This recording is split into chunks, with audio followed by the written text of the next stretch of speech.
Here's the simple maths of recovery plus a question for you at the end. The fight or flight response takes a fraction of a second to be turned on, and in that moment, every system of your mind and body are radically altered to keep you alive.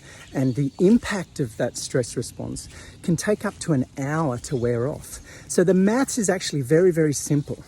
You are far better off learning ways not to trigger the fight or flight response than learning ways how to turn it off.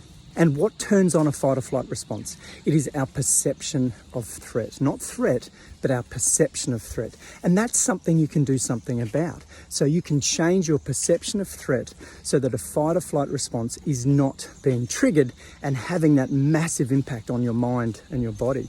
And so to change your perception of threat, you will need to start to look at things like your beliefs and your language and your memory and your anticipation, your behavior, even the perception of threat of the people that you hang around influences your own perception of threat. So we can do something about that. But here's the thing, no one can forcefully change our perception of threat. It has to be a choice.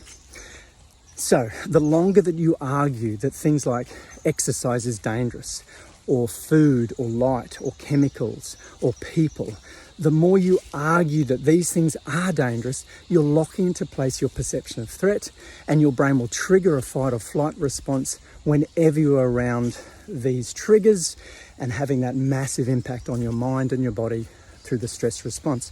So it's a simple choice. Are you ready to change your perception of threat?